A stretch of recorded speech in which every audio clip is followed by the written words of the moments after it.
So let's jump into let's talk about Saw. Saw actually first was a nine and a half minute short before it became a movie. Were you aware of that short before? Were you a part of that? No.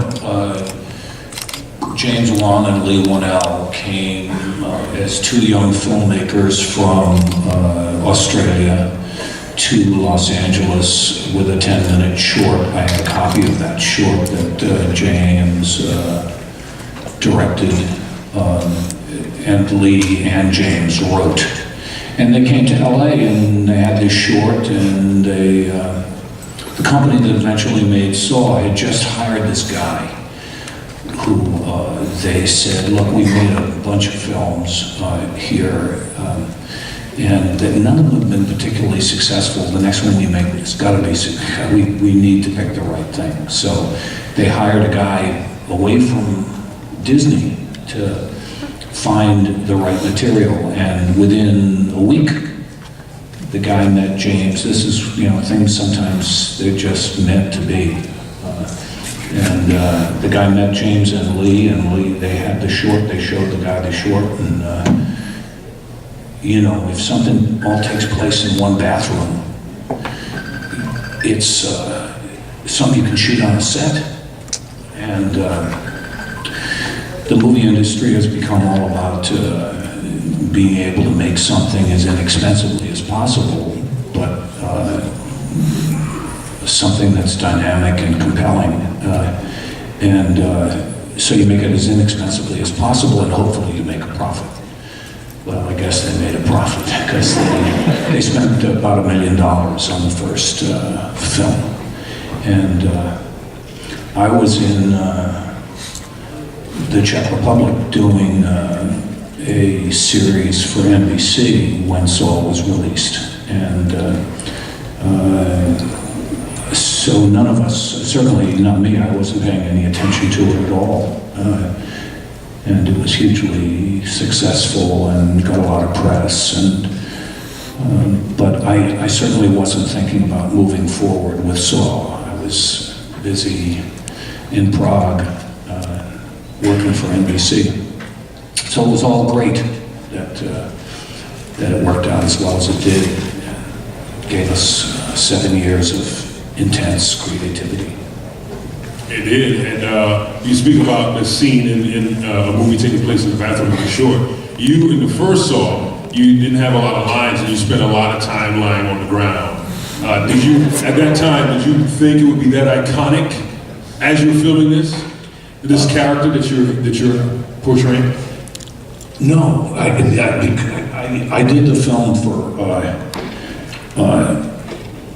several reasons. One was I got to work with Danny Glover, who I had not worked with before, and who I had great admiration for.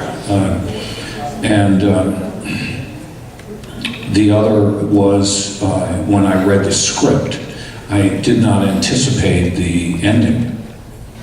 And I thought, wow, if they shoot this well, I don't think anyone else will anticipate that ending either. And they did. They shot it well, so it doesn't matter how many lines you have. What matters is what role you play in the story. Whether you have 2 lines. I remember working in Mississippi Burning, and the first scene I had was with Gene Hackman. I think I had 1 line, 2 lines, something like that. But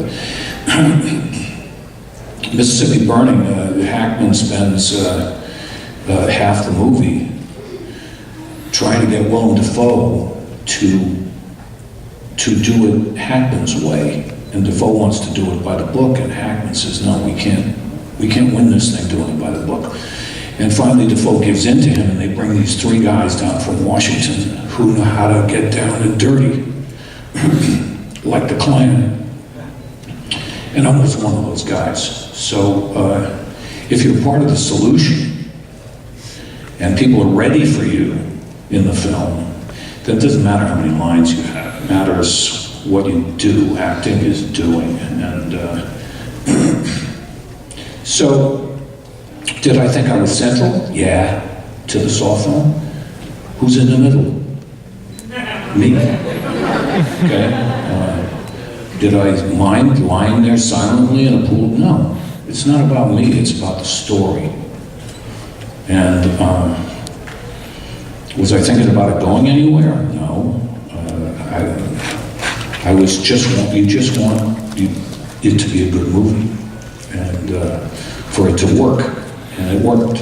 And so, I mean, I've learned as much doing bad drama as doing good films, good stories, because the job is always to make it as good as it can be. And when things are not well crafted, and I'm not talking about Saw, I'm talking about, I mean, a lot of television that I've done, you know, you always want to make things better. And so it forces you to come to grips with, how am I going to make this seem real? How am I going to make this seem like it's happening for the first time, when the writing is so down the middle, marginal, whatever, you know? So that's always an interesting struggle. So if something isn't perfect or great, it doesn't matter. What matters is that you do what you do and do it as well as you can.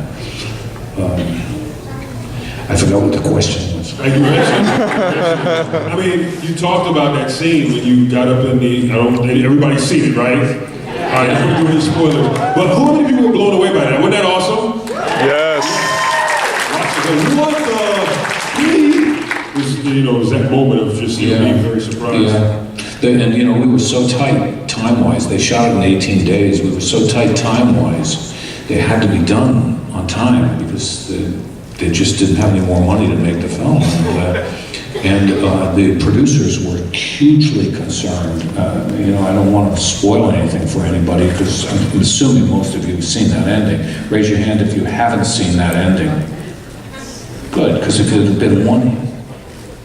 And one guy in front. You haven't seen the ending? Yeah? Block your ears. The producer was concerned that when I pulled that thing off, that we were going to have to put it back on. And that would take it took a long time to make that look real. And so he said, we've got to get this in one take. So there was some very happy producers there when we were able to do it in one take, because we were out of time. Wow. Didn't have to rebuild it, in other words. A guy named Rocky Faulkner is the one who built the head. He's a special effects guy from LA. Let me bring you some water, just in case you get thirsty. Thank you. And don't drop the water. Yeah, thank you very much. You get a test. Is that a makeup person too? Yeah, I do the makeup. It won't be.